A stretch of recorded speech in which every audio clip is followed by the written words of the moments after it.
Ladies and gentlemen, please welcome your host, Kerrigan.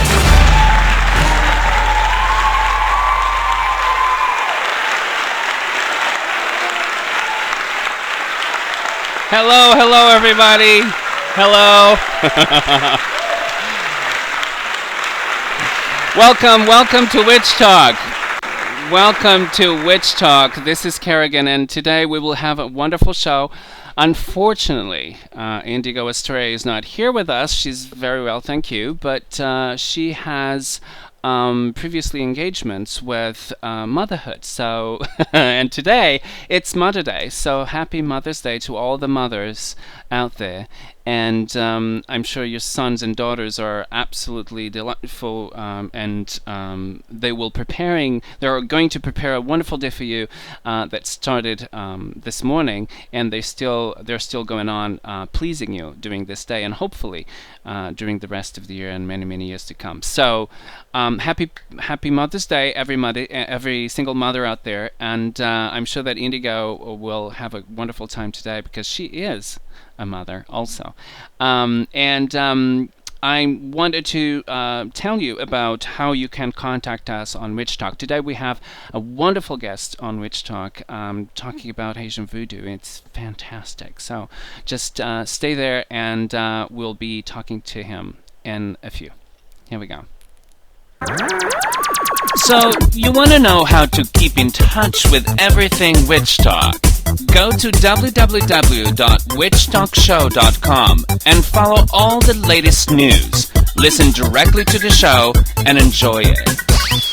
If you're on the move, take Witch Talk with you by subscribing to our Witch Talk podcast on iTunes or by following us on Podomatic Witch Talk site by going to witchtalk.podomatic.com.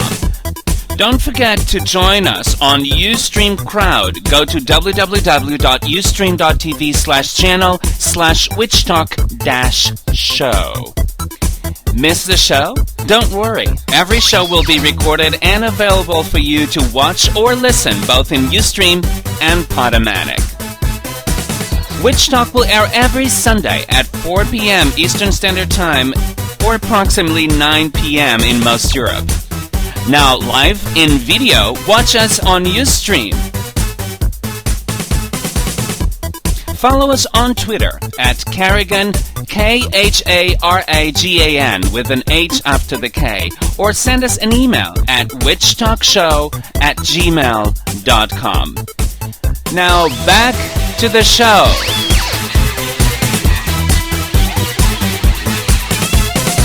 And back to the show it is. Here we are again, another show, another wonderful guest. First of all, I wanted to show you our website because, it's very interesting.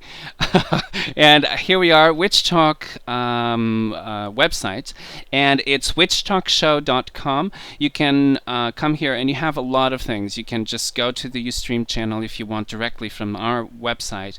You can also get access to our podcast from this website.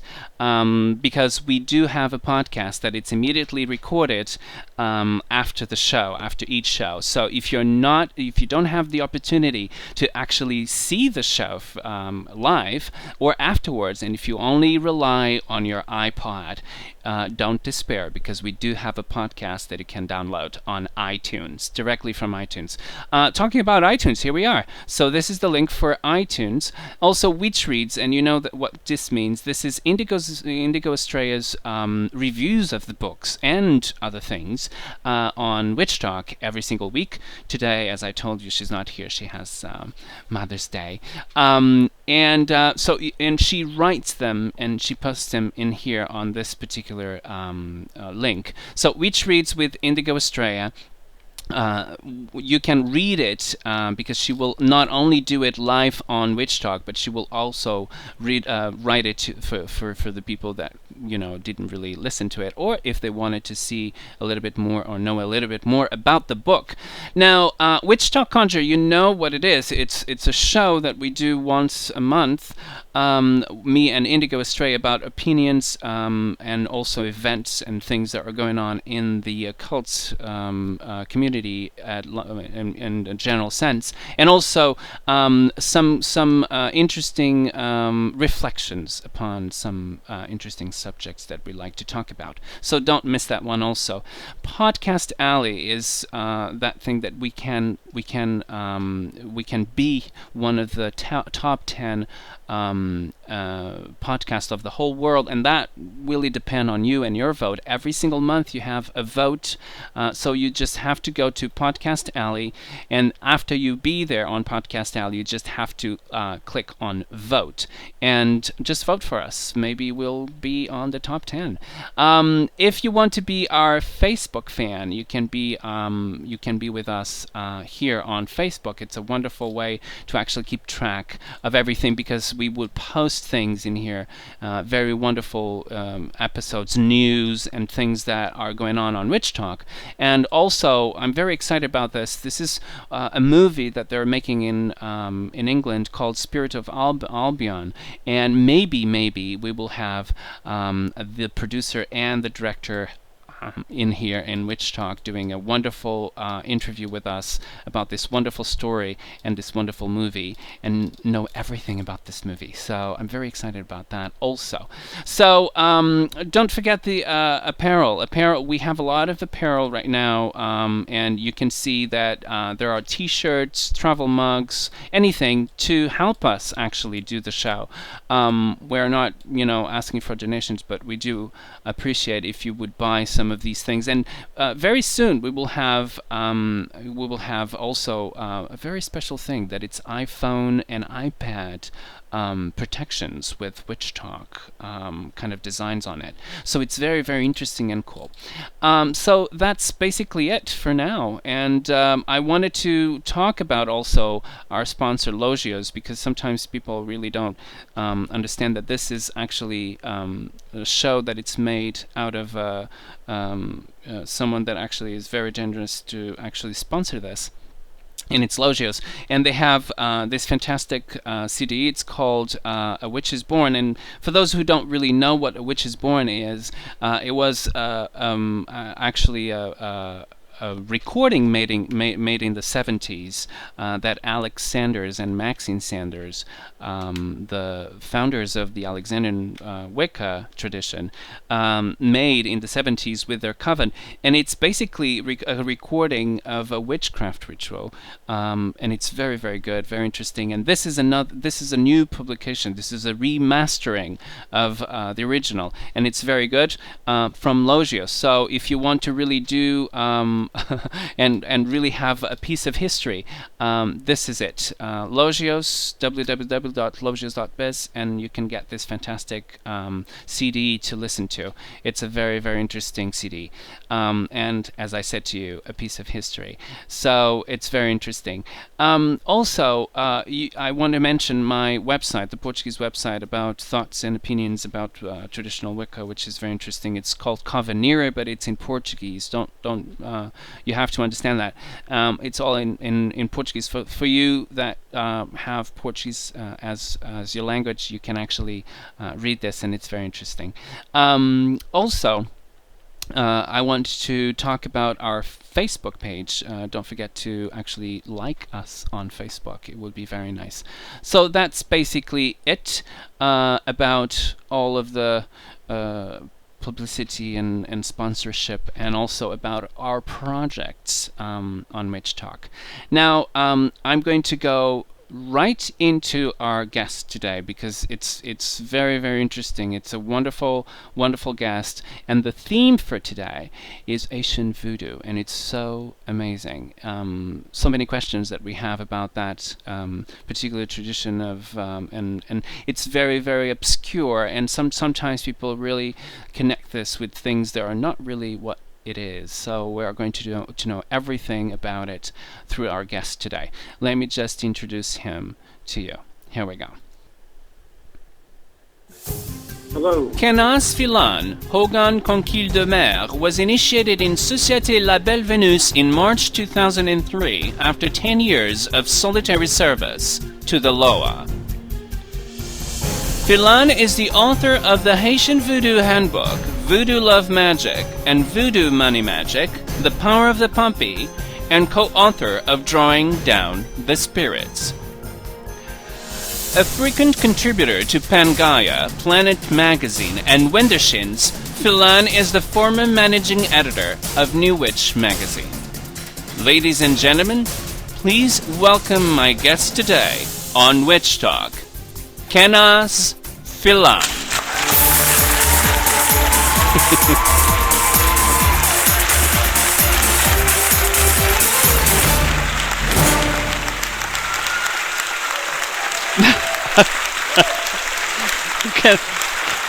Kenaz, you just came a little bit early.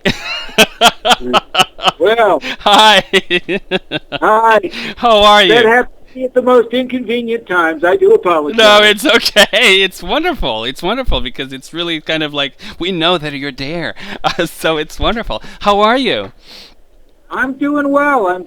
Like I said, I was happy to be here. As you can tell, I'm very happy to be here. I know. I just feel that all that energy going on. So tell me, what are you doing for this Mother's Day? Are you doing anything for this Mother's Day? I just called my mother in Portugal because she's in Portugal still. So. Oh, my mother-in-law is like who we're taking care of. Who my wife and I are taking care of. Mm-hmm. And a shepherd's pie for supper tonight, so I have a shepherd's pie in the oven. If you see me break at any time, it's because I'm there to turn the heat down, that's all. That's but very good. Other than that, I've basically been waiting all week for like my chance to be interviewed on Witch Talk. It's wonderful. It's a wonderful thing, and we are very, very honored to have you here. It's an amazing. I'm sure it will be an amazing conversation with you. Now, one of the things that I always asked my my guests on Witch Talk is about when they were a little child, because sometimes people have this, I had these visions, or I have these, I felt this, or I saw a ghost, or I saw a spirit, or this happened to me. Were you a weird child? Oh yeah, I was a really weird child, no question about it. And I mean, I think I've always had that interest because I grew up in a small Pennsylvania town. I mean, it was so rural. The zip code was EIEIO. It was a really, really rural little town in Pennsylvania. And they had a book by Black and White Magic by Idris Shah. They had Richard Cavendish's The Black Arts. And, I remember I took both of those out several times and read them. I was reading Carlos Castaneda when I was 9, which actually goes a long way towards explaining a lot of my life afterwards. I love Carlos Castaneda. I really do. It's wonderful. It's a wonderful author. Oh yeah, I absolutely. A lot of people. He definitely played a bit fast and loose with the facts of of his anthropological stuff. But the system he came up with works. He's another one of those people. Like I find with magical systems, you'll get into this. Bertio, you get into this with also. It's like Bertio stuff. There really are no Tibeto-Atlantean, psychogenesis computers running in any part of Haitian Voodoo. There's a lot of stuff in Bertio has nothing to do with Haitian Voodoo, but it's an interesting system. Yeah. That sort of thing. Yeah, it's wonderful. It's wonderful. Yeah. So tell me when, you were a weird child, but how weird were you? I mean, I don't want to know how weird, but, connected with this path that you are now, were you sensible to things? Were you, what happened? My main interest generally was the Hermetic tradition. A little bit about Wicca as I came to understand it. A little bit I was Minervaled in the OTO at one point. I studying the Western stuff. And then, I started, basically I went through this phase where I was having a mental breakdown and I was hearing voices. Mm-hmm. One of the voices, which took basically control, the other voices got everything back under control, identified himself as Legba, the Legba from Haitian Voodoo, yes, and that someday I was going to study Voodoo. This is 1994. So at this time, that's not really possible. I mean, there really was very, very little voodoo going on that was not for Haitians, by Haitians at that time. It was it's been active in the Haitian community in the United States, since there's been a Haitian community. Yes. But it's been very much more closed. Yes. So at that time, that happened. 1999, Legbe shows up again. He's like, well, it's your time to go to Haiti. And I remember I was at that time I can't do that. I've got a job. I've got a girlfriend. I can't just, pick up sticks and go to Haiti. Yeah. Soon after saying this, my boss died. So I no longer, since it was a one-man office, I no longer had a job. Oh, my. I came home to find out my girlfriend was moving out and moving in with the guy she'd met at work. So I was like, okay, I am not slow. I get the message. No need to say anymore. And so I wound up going to Haiti, receiving a lave tete from a guy named Denis David, who is in Savadier, Haiti, near Jacmel. Later on, I was introduced to Madame Mambo Edelin Sonamond, who runs the Société la Belle Venus. She has a house in Jacmel. There is also a house in Canarsie, Brooklyn. I was initiated there in 2003. That's amazing. That's amazing. Now, this is very interesting because we had other people from other guests from Santeria, for instance, and they have it's kind of it's not really the same thing, but it's the spirit is very kind of almost common. There are common things. One of them is One of them is that you don't choose this path. This path choose you. Is this true? That is absolutely correct. And, what's more, a lot of times people who get chosen for this path will try to avoid it. It's an expensive undertaking. It's definitely, it's going to cost you a lot of money. You get restrictions. You get all kinds of responsibilities. I mean, don't get me wrong. It's wonderful to be able to work with the Loa face to face, to be in the presence of that kind of power is a great blessing, but it's a great responsibility. And a lot of people, it's not like, oh boy, I'm going to be a houngan. It's like, I have to go do this. I have to spend weeks of my life in, the equivalent of spiritual basic training. Yes. Yeah.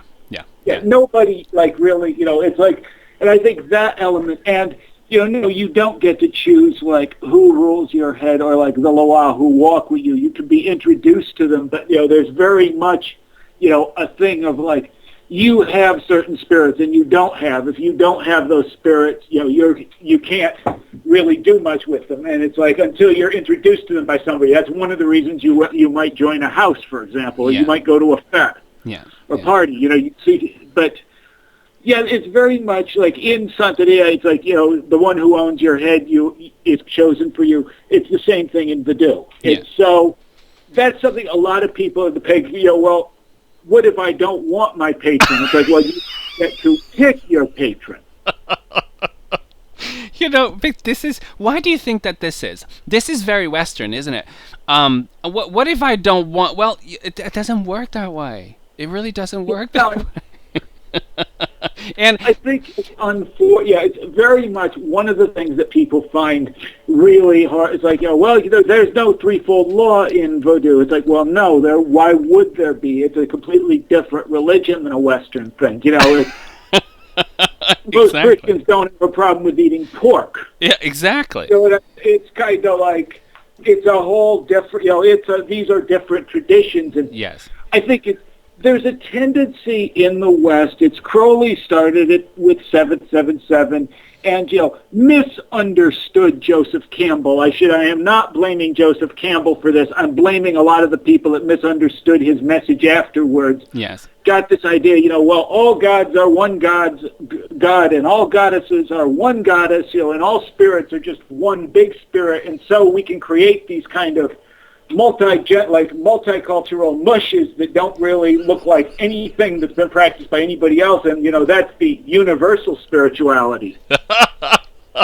And I think there are great differences between between religious systems and magical systems. There's great differences in the worldview, and I think it's it's called Orientalism and exoticism. It's there's a tendency in a lot of among a lot of Western people to treat a lot of the indigenous traditions. Voodoo has gone through a period where it was very, very popular. Yes. Before that, the Native American stuff. I remember when I was in Tulsa, Oklahoma, there was a really wonderful, New Age store there that also just had a fabulous library. But you'd have these New Age people come in, and they'd buy smudge sticks, and they'd buy dream catchers, and they'd buy the latest wisdom from Seven Hieronymus Storm and Sun Bear, and, they'd attend these sweat lodges, and they'd be carrying these bags out, and they'd be stepping over the Indian who's drunk on Sterno in the parking lot. And there was just no connection to the fact that, you did this to their culture. Yeah. No understanding that, you took everything else from them. Now you're just taking this. Exactly. And, it's like you see that, and on one hand I see that, and it's like I said this to Lupa on her blog a few days ago. It's like I also wonder to some extent, particularly as Americans, part of our culture involves cultural appropriation. Look at our great myth, the melting pot. You can be as American as apple pie and pizza and Dominican baseball players. Exactly. Yeah. And St. Patrick's Day parade. Yes. Yeah. Absolutely. It's like, and there's just this and so you just have this, and I think it's worthwhile to look at things and say, okay, they do this right. Maybe there's some reason why they do that. I think you also have to understand that there are offices within a culture that you need to respect. There are secrets within a culture you have to respect. And here's one that gets a lot of controversy. There are spirits that are only going to come to you if you have the right bloodline. This has nothing to do with race. It has more to do with your ancestry. Race is a concept that really is only a couple hundred years old. It comes from about the time of the Enlightenment and the colonial era. Before that, it was more about the tribe, the individual, the family. And, there are certain spirits, maybe an indigenous spirit isn't going to want to serve you. There are spirits that will, in Haitian Vodou, that will only serve, not just only Haitians, only certain families of Haitians. That's amazing. And you don't, I think that's very hard because it's like, well, spirituality should be open to everybody. And it's like, well, what are you bringing to the table? You want to take their spirituality. What are you giving them? Kenaz, I'm just still... Shared. Okay, well, let's share. You want that spirituality. What are you giving them back? That's like, or are we talking about sharing, meaning what's mine is mine and what's yours is mine? Exactly. Now, one of the things that I think that I'm so glad that you're here, I really am, because you're outspoken and you are talking about some things that and you're touching in so many things that you're absolutely true. Why religion has to be politically correct, it's beyond me. And some people don't really understand that. They really don't. Oh, we have to, encompass everybody. No, we don't have to encompass everybody. We don't have to include everybody. Why do we have to do that? There are a diversity of religions, and that's why there are a diversity of religions, so that people can go to the one that actually call them more. But once you're in there, I find that people try to adjust, what they have, or that particular path, to their own agenda. And this is what really, really aggravates me. Because then you have the watering down, then you have the adjustment just because it's politically correct, because you have to blah, blah, blah. Well, and then the whole essence of the thing goes, the whole power goes, and that's it. So I'm just so glad that you're pointing this out, because I think it's necessary for people to really have a complete understanding of this, that some religions are not politically correct. They're not meant to be politically correct, and that's the way they are. If you don't really love it, if you don't like it, just go to another one, and that's it. There is no tweaking and twisting and watering down. You know what I mean? Because it's really... It's very much like, if you're going to engage with something like voodoo, you have to engage with it for what it is, not what you'd like it to be. Absolutely. A lot of times this has just been, it's been a problem when you're dealing with, indigenous religions by people of color in general, there has been a great tendency for like Western authorities and scholars to see the other reflected back at them, either in these really idealized ways, look at, these simple, poor, like Haitians who in the midst of like, all of this want and oppression have created this beautiful, peaceful religion. And it's like, well, no, it's not beautiful and peaceful. It's beautiful, but it's not peaceful. It's peace, it's not about renunciation. You don't start renunciating till you've got something to renounce. And most of these people, it's like they don't see any spiritual virtue in going hungry. They do that a couple times a week. Exactly. It's like they don't see any spiritual virtue in being poor. They're poor, and so are all their neighbors, and they don't see any particular virtue there. It's like, and I think there's just this tendency to really romanticize that. Yeah. And the problem is what it is you're basically turning them into the kind of the equivalent of like the wide-eyed child who like then Sally Struthers comes on and solicits money for.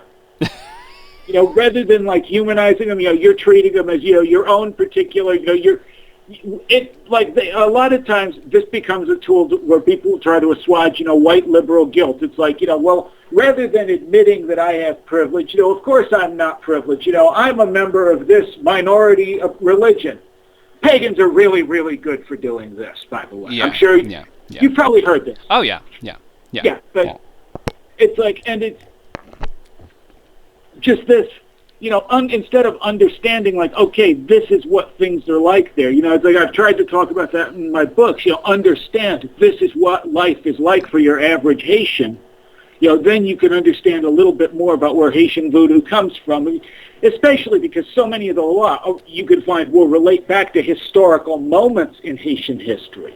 Absolutely, yeah. And I feel that there is a lack of understanding of the whole culture that it's behind this, and how it works, because ultimately religion is a reflection of the people that practice it.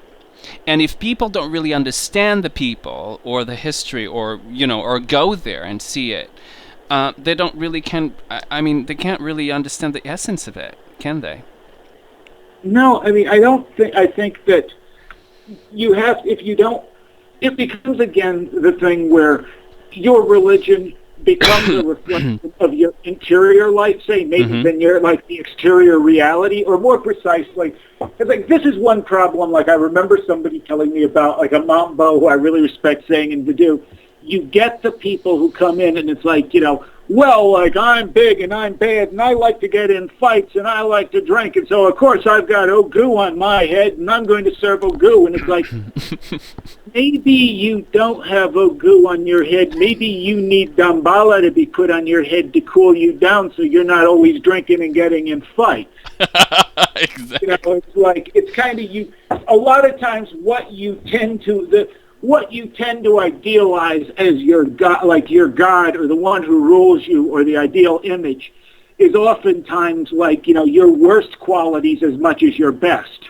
Yes, absolutely. It's not what's going to balance you. It's what's going to throw you completely over, like, what's going to make all your bad stuff magnified 100 times. Absolutely, yeah. Now, this is a very interesting thing because you're not Haitian, are you? I'm not Haitian at all. That was the other thing. It's like, why me? Why, are you like, Yeah. We're in New York. I'm sure you could find a Haitian. Yes, yeah. It's like, why me? And it's like, well, I don't know, but like, I guess for some reason, I feel like there is interest among the Loa themselves in being served outside the Haitian community. I think I believe one of the things about Voodoo that I've come to realize is, I believe the Loa are literal beings which exist in the way we exist, maybe not in the same form, but, they are sentient and they are independent beings. I believe that of other spirits as well. I think the term Raven Caldera uses, I'm a hard polytheist. Yes. Yeah. And it's like, and I believe the Loa, I think there's a lot of people they have used who are getting the message in there. I think Voodoo is becoming, it's so immediate. It's such a sensory experience. There's that, the ecstasy of possession, seeing something like that, the drumming, it's a very visceral experience, which I think tempting to a lot of people who are interested in magic. I mean, I think, there are definitely ceremonies within the craft which can be very visceral and very immediate, but I don't know if they can get quite the way that a really, really hot voodoo party can. Well, one of the things that I wanted to talk to you about, and this is something that we are going to talk about. It's your book, Drawing Down the Spirits, that you co-author with Raven, and it's one of the things that I hear more and more, especially in traditional Wicca, is the way that the drawing down or the possession is made, and how does that work? And I have a friend who actually is a high priest and of Wicca, and he actually went to Santeria to learn how to do that, how to be possessed, how to actually go through that experience so that he can have a little bit more, experience about that. Because apparently, in Wicca, and I'm talking about traditional Wicca, it's something that it's not really explored fully. I don't know why, but that's the way it is. But it's very interesting because, some people on Wicca, and some people can argue with me and say, but there is no possession going on Wicca. I have a different opinion. I do believe that there is. And we can learn a lot from this fantastic, religions and traditions like voodoo or like Santeria that work that way. And I'm going to tell you this because you said, that it's really a very visceral and very, the primal experience. It calls you to your primal self, and it's so amazing. There was one high priestess that was actually one of Gardner's high priestess. So we're talking about Gerald Gardner here, Lois Bourne, and Lois actually went to I think it was one of the countries that practiced voodoo, and she was there, and she actually went to a ceremony where they let her go into the ceremony, her and her husband Wilfred, and she was there, and 20 minutes after the beginning of the drums, she just fell on the floor. Then she, the whole thing, she was possessed. Basically, that was it. This is a white woman, not related to anything whatsoever to voodoo or any Santeria thing. She's a high priestess of Wicca, and she was possessed by one of the Loas. Immediately. That sounds like a Damballa possession. Yeah, absolutely. I mean, it's amazing. That was what Raven and I, discovered. Well, why are we writing a book about possession, among neo-pagans and people from Western magical traditions? Well, we're writing it because it's happening. Needed. Yeah, it's needed, and it's needed. It's not like people, believe me, it's not like people aren't going to do this, and it's not like people in a lot of situations have any choice about it. No, you don't have choice. No. Yeah. And that's free will, because that is such an enormous part of the Western mindset. Free will is important. You shall not go against anybody's free will. I mean, when you live in Haiti, where it's like if you tick off the government, the local rich man, the local strong man, your crazy neighbor next door, you can disappear. There is not there's a very different understanding of free will. Yes, absolutely. And I think that's just something, that's also something very hard for a lot of people to get. There's this idea free will is maybe you're not as free as you think you are. I'm not even saying that politically. I think from any magical standpoint, it's important to understand how much first we talk about how much are Haitians shaped by their culture, how much is Haitian voodoo shaped by their, how much were you shaped by your culture, how much is your religious view shaped by your worldview. Oh, well, that's an exercise a lot of people really miss. And they don't want to do it. I don't think, sometimes they don't miss it, they don't want to do that exercise because it's too damn embarrassing sometimes. And they fear that. They fear the embarrassment of saying, well, I guess that I just accepted it. I didn't really do anything about it. Or I was just initiated and I just, got it. I don't know. I didn't really shake it. Or oh, no, it's better to not shake anything. Let me just stay where I am, because that way I can just maintain the status that I have. Because if I go beyond that, people will begin to notice me, and they begin to point at me and say, you're a renegade, you're really blah, blah, blah. So there's a lot of things. I wish they would. I wish they would, because, and speaking about my experience, Alexander's was a shaker. He was a shaker. He shook it, and he actually went beyond what Gardner did, which is very interesting. Now that we're talking about shakers, but it's very interesting. It's very interesting. What he's saying is that sometimes it's not what, and this is a dialogue. It's a dialogue between you and the religion. What can you do for the religion? What can the religion do for you? Or what is the transformation that the religion do to you? And what can you do to the religion? What can you contribute to it? Some people don't really even contribute anything. They just accept it. And that's it.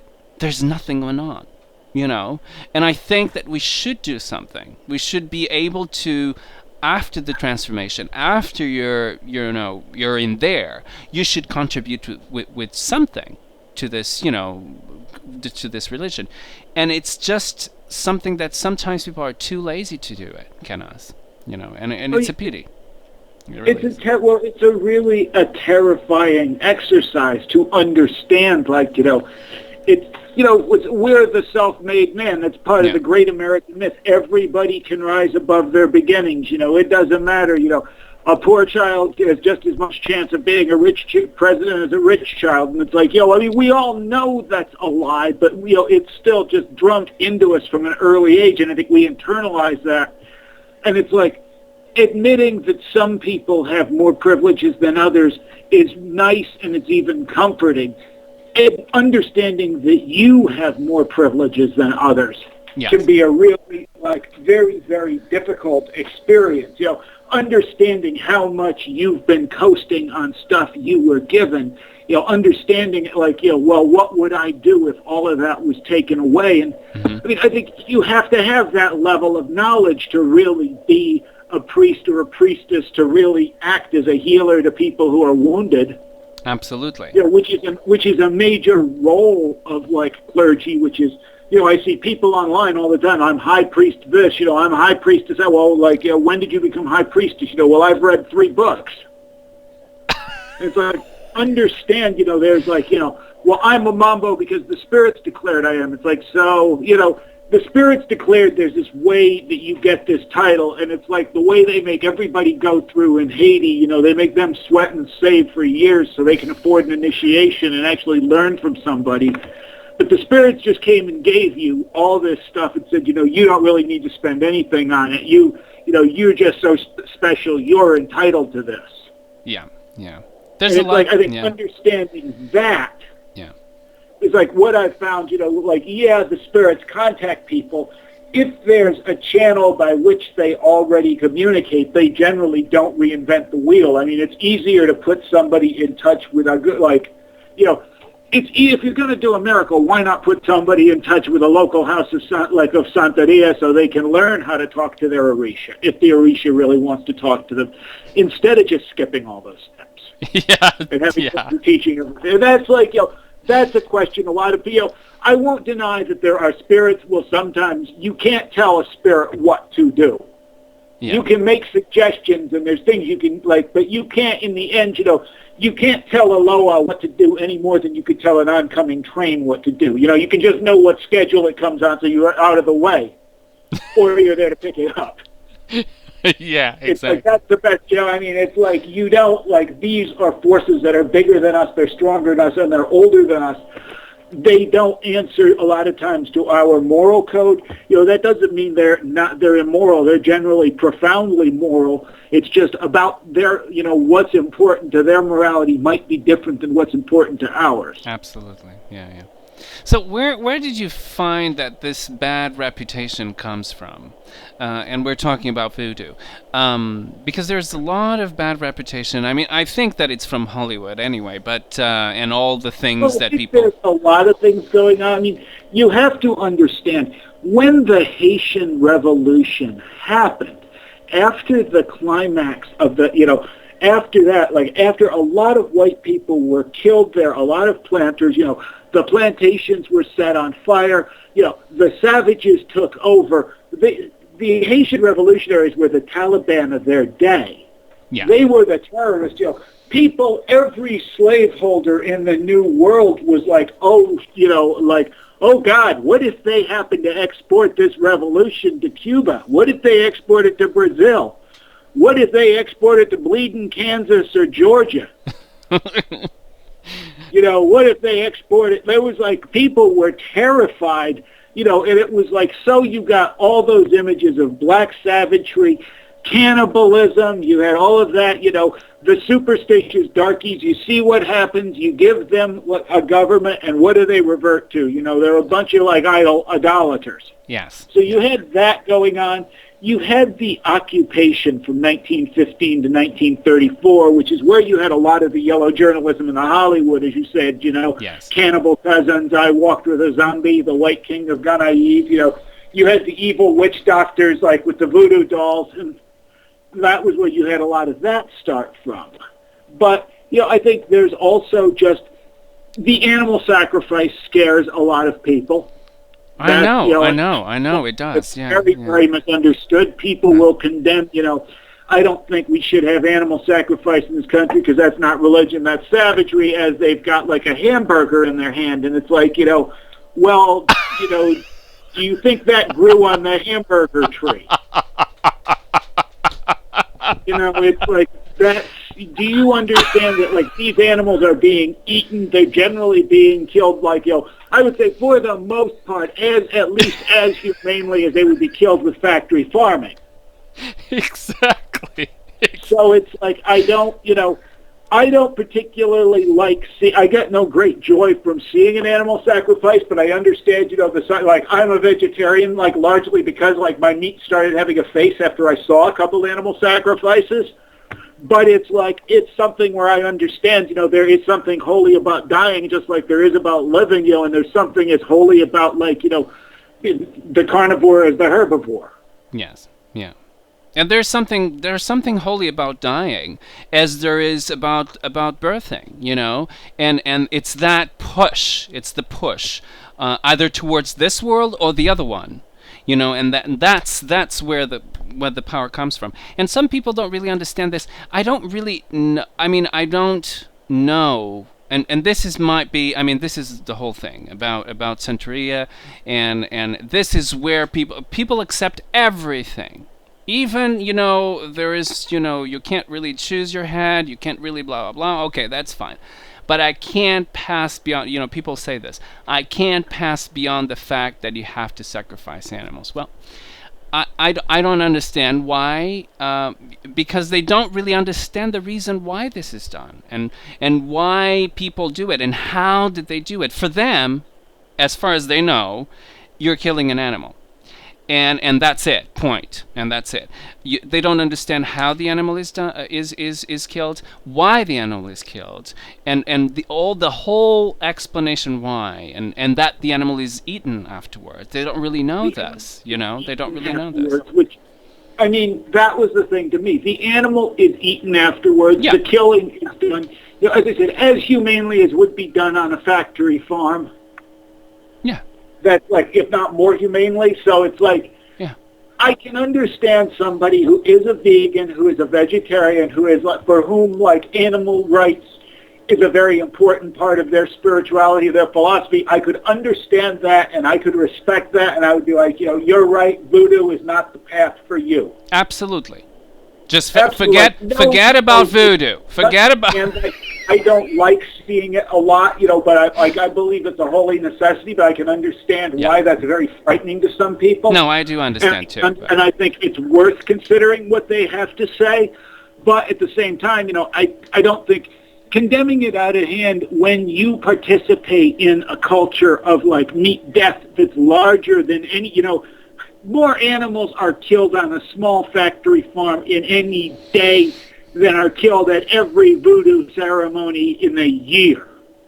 Well, Kenaz, but this is basic. This goes to the basic necessity again of the of the Asian people or any other people that grow their chickens or their the other animals.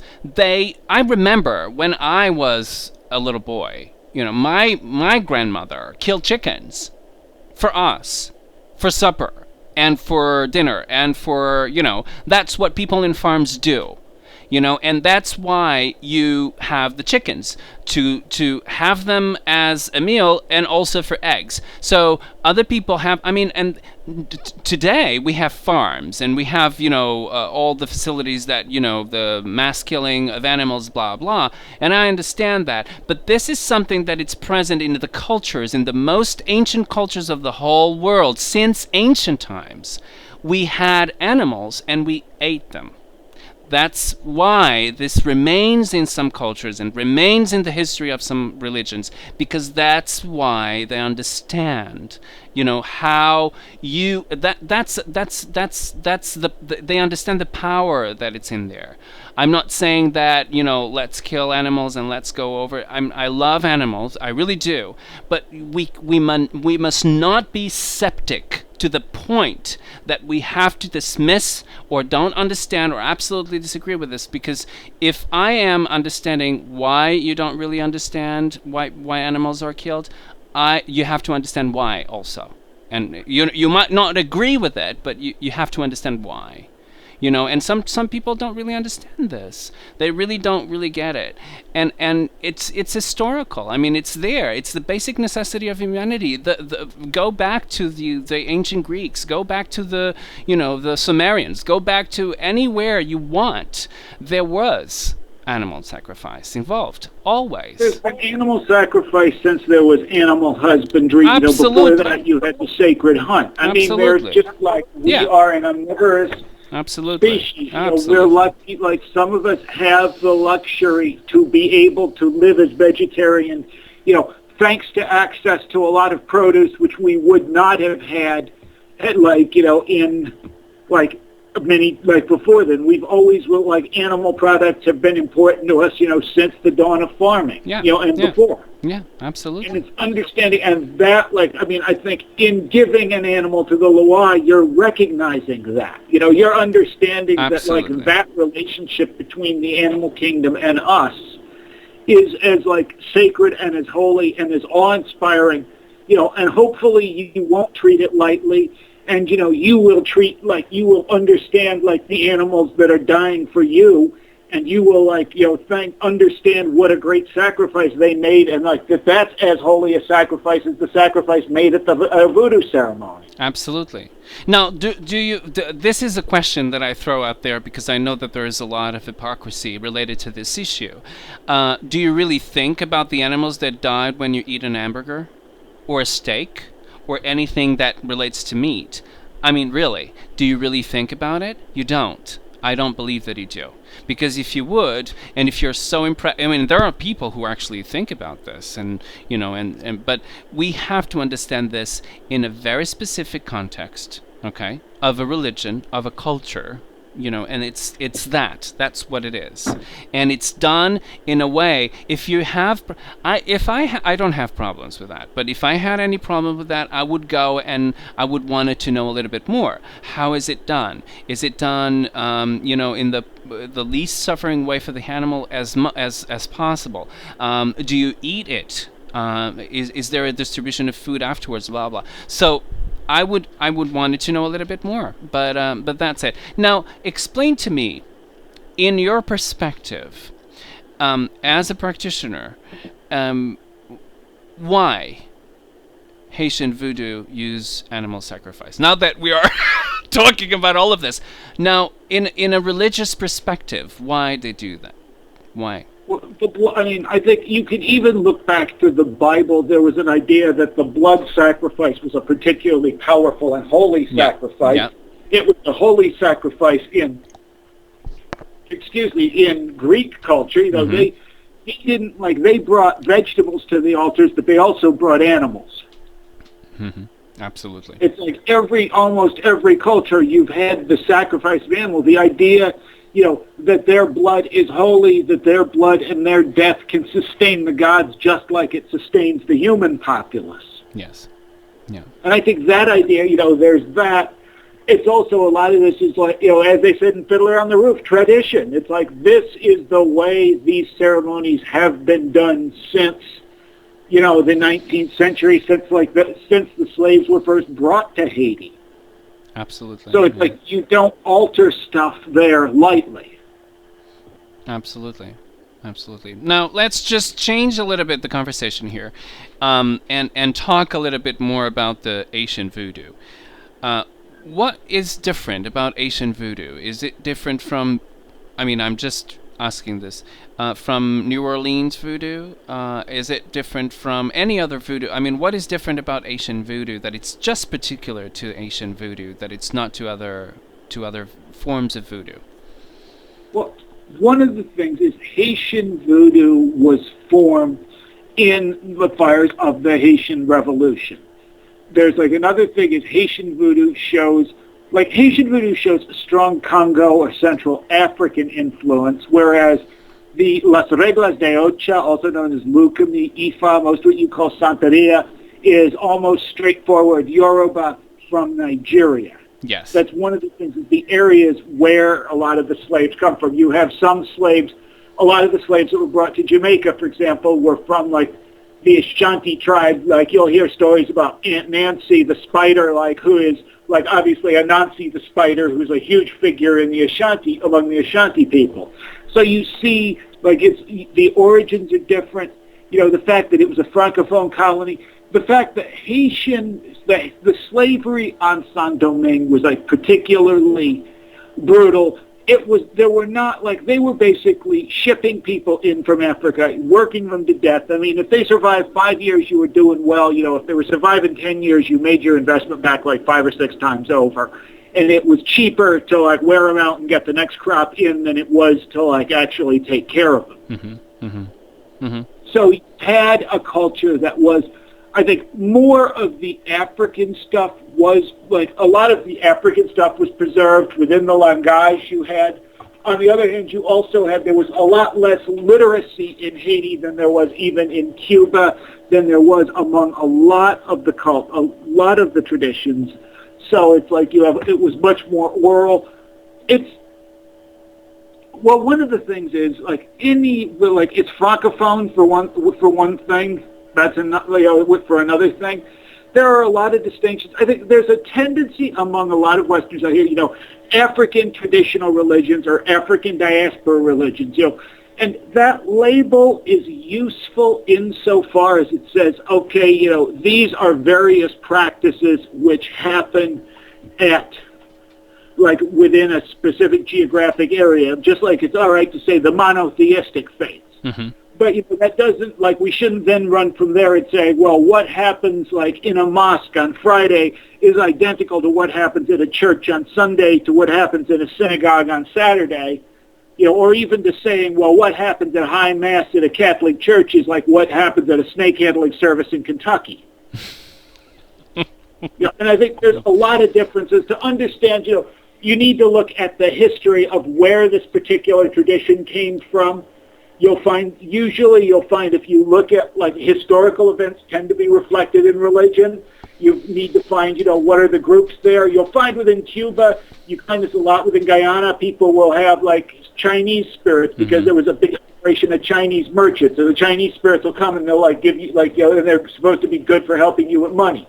Yeah, yeah, yeah. So you see stuff, you'll see stuff like that within Haiti. Like I said, it tends to be it is a very militant in a lot of ways. It's a very direct.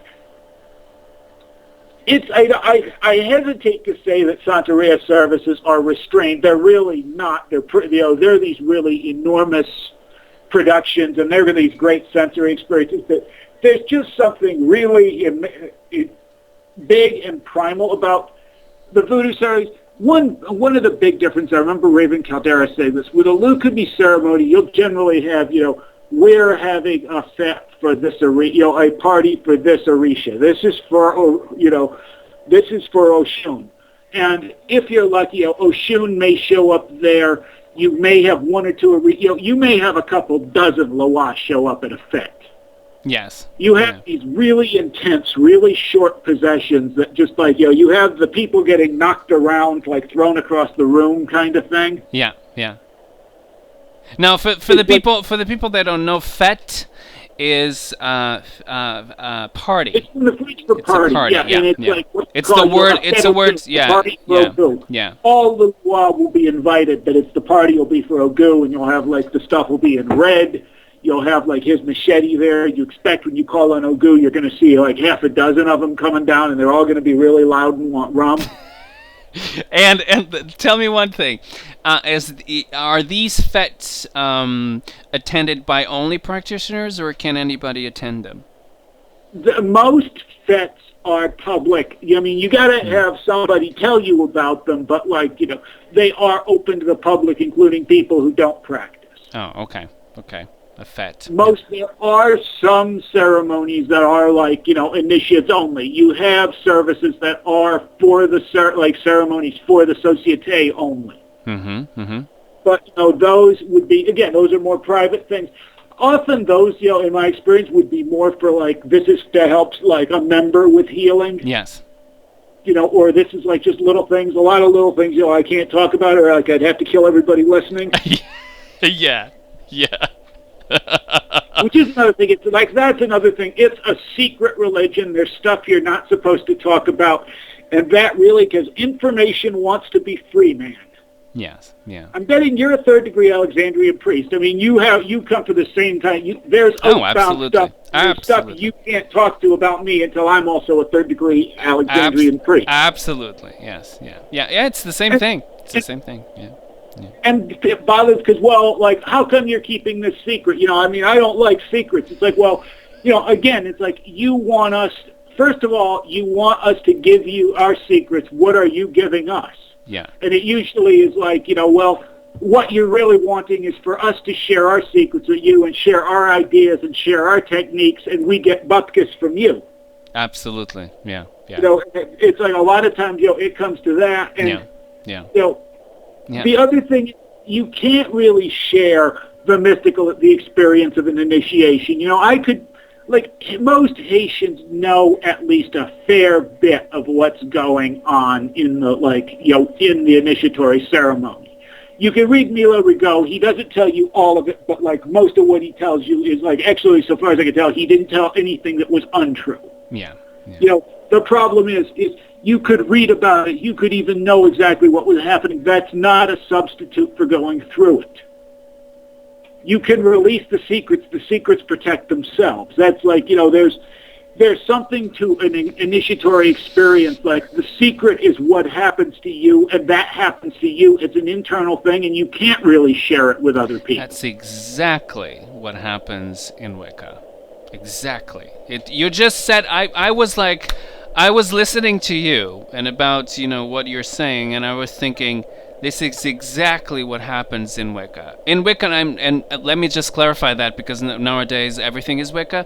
Not in Neo-Wicca, in traditional Wicca. And I'm talking about Alexandrian or Gardnerian. That's exactly what happens.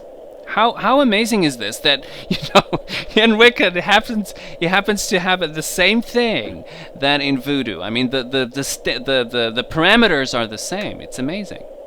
Well, there's a couple of reasons. One of them, I think, is the basic nature of the initiatory experience. Yeah, that's one of them. Such an internal change, you're going to see that. Yeah. The other one is both Wicca and Voodoo are strongly influenced by Freemasonry. Yeah.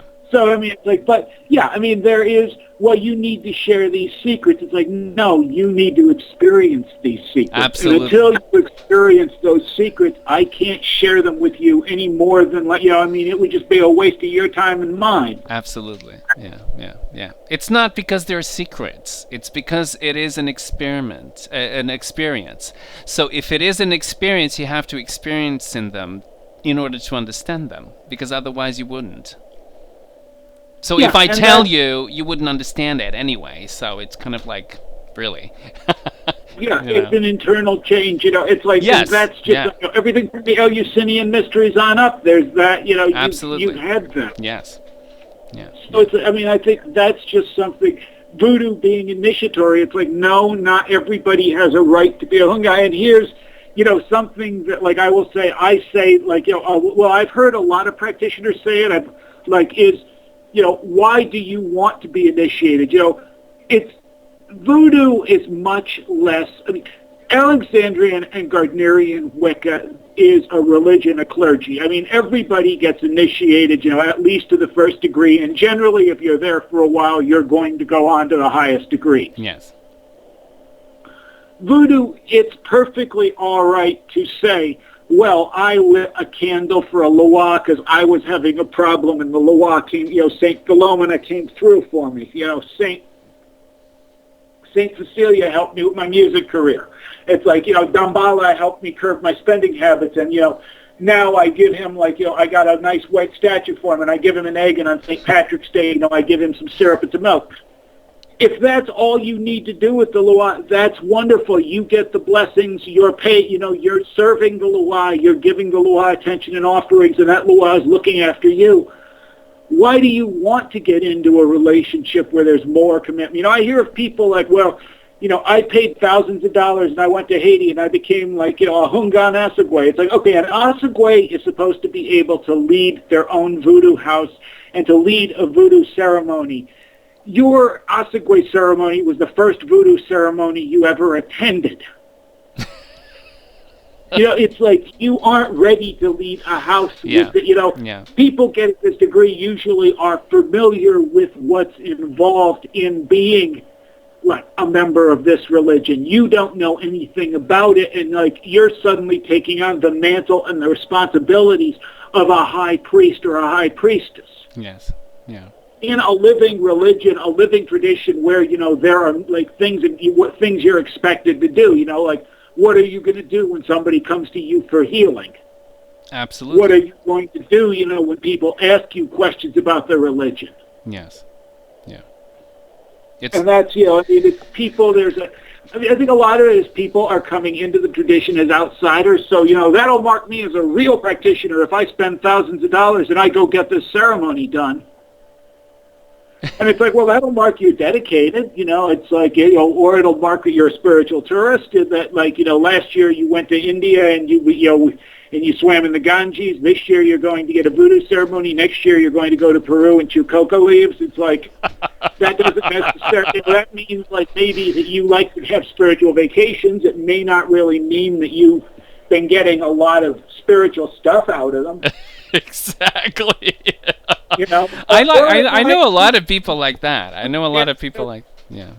That definitely happens. I'll also be fair. There's a lot of people who really seriously do this because, I love the Loa. I'm fascinated by voodoo, and I really want to do this for him. And it's like, well, that's great, but maybe you don't have to. Maybe all you need to do, like I said, is maybe all you need to do is have a shrine to them. Maybe it's like, set up a little table for your ancestors, give something to your departed grandfather, that kind of thing. Yeah. There's a lot of stuff you can do to engage with the spirits where you don't have to be a clergy member. And, it might be a lot, that might be something you really need and that would really work for you. Why are you spending all this money and going through this arduous ceremony, to get a rattle that you may never really use?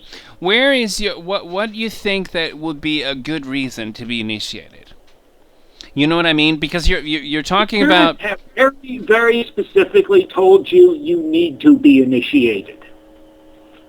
Have some plan for it. It could be, I've seen this happen to people. There's a woman I know who was a Palera. She worked in Palomayambe. She had some Haitian ancestry, and her Haitian ancestors wanted her to go in the Jevo, wanted her to be initiated. So she just did it for them, and then she went back to mainly working with Palo. So she was initiated, and then she came back to Palo again. She got the initiation because her ancestors told her she needed to. Yeah. That actually happens a fair bit with Haitian people. Yeah. Their ancestors be like, you need to get this done. Maybe they wind up working with it, or maybe, they don't. Generally, if they're not working with it, they're doing something else. But a lot of people, you'll have people who get married to the Loa. And it's a good thing to do, but it's like, beforehand, find out about who's taking you. Go attend a few voodoo ceremonies. If you're in New York, if you're in Boston, there are ceremonies being held. You can get in touch with people, go up and see a couple of voodoo fetes, get to know the people, get to talk with them.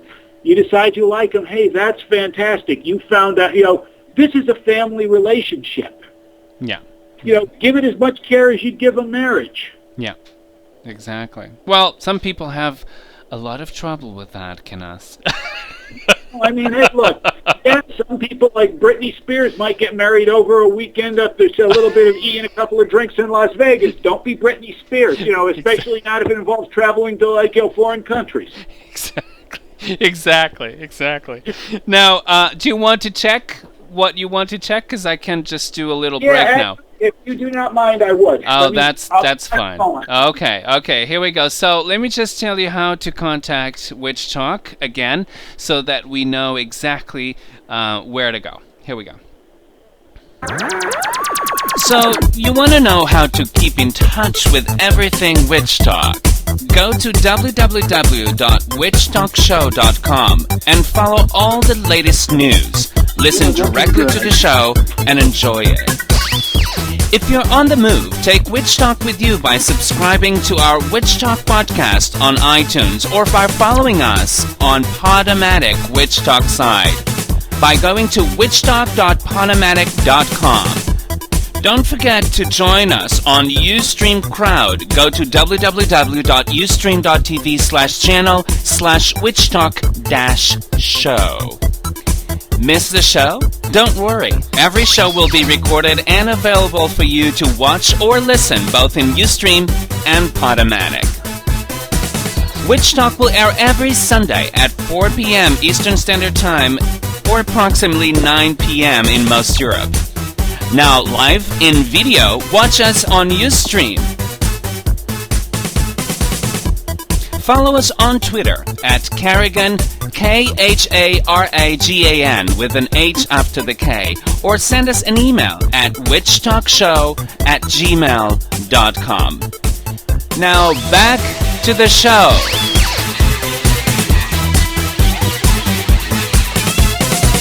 And back to the show it is. Ladies and gentlemen, we are talking with Kenaz Filan, and he is an amazing author of so many books, and also, how can I say this, Kenaz? Can I say that you're, what is the right word to describe what you do in voodoo? I am a houngan citoyen. I am basically a second degree priest of voodoo. I've been in the JVO, I have an Asan. I have not been raised to the highest degree. I haven't been, I could not run a house by myself. I can assist at a ceremony and assist at a kanzo. There are things, I don't know yet. Okay. So that would be, I'd be basically kind of second degree in Wicca would be a reasonable, somewhat misleading, but not horribly so. Yes, yeah.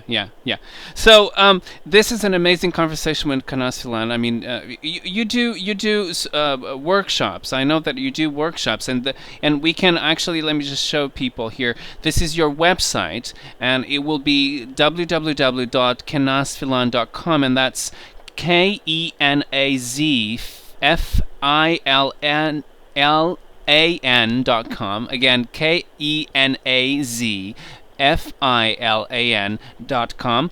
Kenaz Filan and .com. So and you have a lot of things here. You have your blog, which is a wonderful blog, and we're going to talk about that blog also. You have the context, the essays. The essays are just amazing. You have a lot of things here about, and the other thing is the interviews. You have interviews here also about things that you did previously, readings, which are your books that we're going to talk about, the store. So I think that this store is just it's books by you, or some books about voodoo, but they're not by you. Is that it? I have some books by me. I have some books about voodoo that I thought, and basically African and Afro-Caribbean traditions I thought people would enjoy. Like, yeah. One of these days, I do hope to expand that a little further with some other things, but it's like for right now, that was what I have. I do have a list of my books on the on the website as well. Yes, and then you have your workshops, which is amazing. If people want to contact Kenaz, they can to do these workshops. You have Voodoo Money Magic, you have Voodoo Love Magic, you have so many things. So you want to write for the pagan market. This is very good. Sex, Gender, and Haitian Vodou. It's another one which sounds very interesting. The Possession Experience, which is another one that it's absolutely amazing, that I think that people can, people, if you happen to have some kind of event, a pagan pride, a festival, anything, these are the kinds of workshops that you want to have there, because I'm sure that people will go to them. And this is my experience, that some of these workshops will have people absolutely. I mean, aren't your workshops packed, Kenaz? They are packed, right? Yeah. They tend to. Yeah. Well, sometimes they are. Yeah. Yeah. I think they would. I mean, the Possession Experience is a wonderful one, for instance, and I think that we should advertise that. Ogu, Lord of the Iron and War, it's another one. It's just amazing. Is voodoo only for Christians? This is another.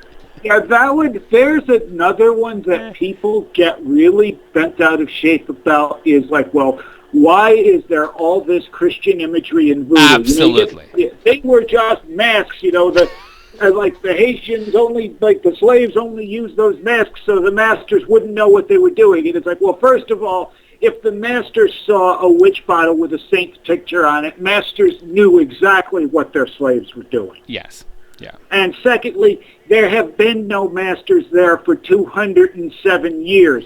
They could have gotten rid of them by now if they wanted to. They haven't. There's a reason. That's like the Christianity's and one of the important strains that's influenced voodoo. Yes. I mean, I think within a lot of the pagan community, there's this tendency to be really knee-jerk, burning times, anti-Christian. And, I don't want to minimize the sins that have been committed by people in the name of Jesus. I really don't. I don't want to minimize, the threat that I think really intolerant strains of Christian fundamentalism pose. On the other hand, I don't think anything is really profited by people having an eternal temper tantrum against Big Daddy Jesus and only replaying the black and white theology they grew up with, only this time Christ is going to be the bad guy. Yeah. Yeah. Yeah. So why do we have so many Christian imageries in voodoo? Christianity, because Christianity is a religious tradition which works. I mean, there's power in the saints. There is power in the name of Jesus. It's like I would say, I call myself a cultural Catholic, much in the way that some people are cultural Jews. Yeah, yeah. It's like I was raised Roman Catholic.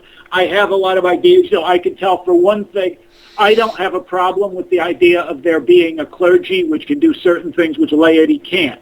Yeah. A lot of people who grew up in mainstream Protestant households, so you're saying, you can only talk to God through, the priest. Yeah. Which is one of the big distinctions between, Protestantism and Catholicism. Mm-hmm. I don't have a particular problem with believing, that there are things which are mysteries, which, the mystère, which they use that term in Haitian Vodou. There are mysteries. There are things we can't understand. There are things, which transcend our reason. And I think that whole idea of mystery in our enlightenment, we can give it lip service, but a lot of us, it's like, you can figure, there is nothing really supernatural. It's like the universe is like Scooby-Doo. Every time you think there's something supernatural, there will be a comfortable explanation at the end. And then you drag off the old man in the mask and he tells you, I'd have gotten away with this too if it wasn't for you meddling kids and that stupid dog. It's like, I think there's I think there's the Christianity happens in voodoo, it's because it has power. The Catholic Church has played a really interesting role in Haiti. Catholicism was for a long time associated with the being higher ranking being a higher ranking member of society. I mean, even today, not many Haitians can afford a Catholic Church wedding. Yeah, yeah. So that's something that's a very big thing if you actually get it. Mm-hmm, mm-hmm. There's, so there's all of this stuff, and I mean, I think you are starting to see people that are understanding, like, you know, like like Tenochtitlan, the Virgin of Quetzalcoatl, the Virgin of, like, you know, Guadalupe. Yes. Please. Yeah.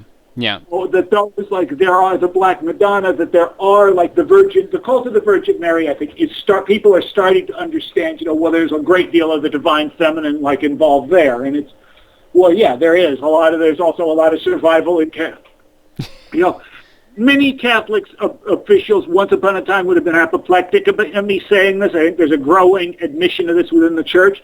Many Catholic saints are survivals of pre-Christian gods and heroes. Absolutely. Yeah.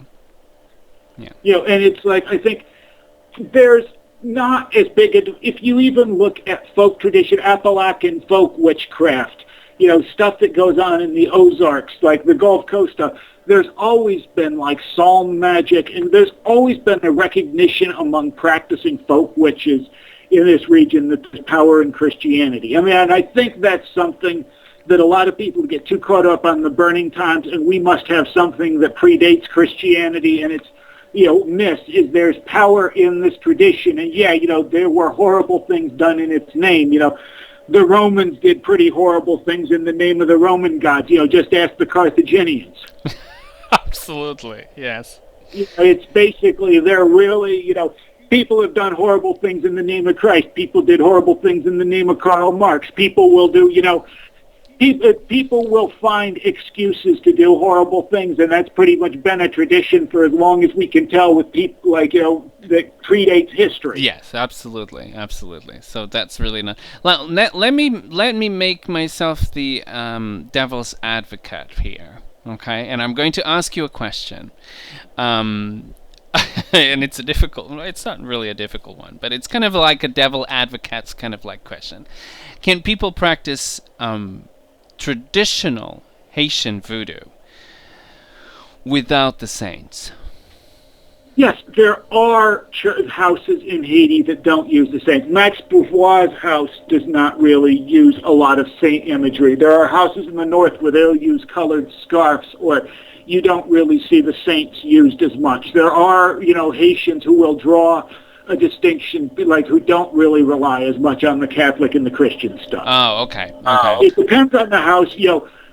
Like, you have to understand, when I say Haitian voodoo, it's kind of like saying neo-paganism. Yes. What you get is what I learned from my teachers. Yes.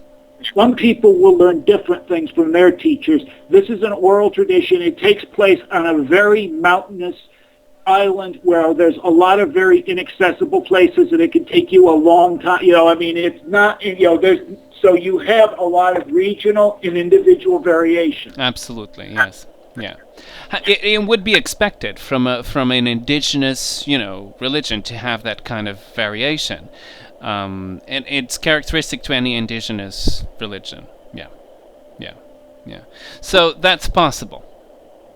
Because some people, you know, will have problems with that. With the saints. Oh yeah, no, I mean, people do, and it's like, you know, I don't want to say that he's, like, you know, I mean, I don't want to say that, like, you know, there aren't things which have been done by the Catholic Church which are, like, you know, which deserve to be condemned. The Inquisition covering up for pedophile priests. There's lots of things, you know, where I think it's absolutely right, and in fact, you know, it's a moral obligation to hold the church responsible for these things. And, you know, I think, on the other hand, I think it makes about as much sense to say that all Christians are, like, you know, woman-hating, like, fundamentalists who want to return us to the days where they were barefoot and pregnant and living in, like, tinfoil shacks, as it does to say, you know, that all Muslims want to blow up buildings. Absolutely. Yeah. Yeah. Yeah. Yeah. Yeah.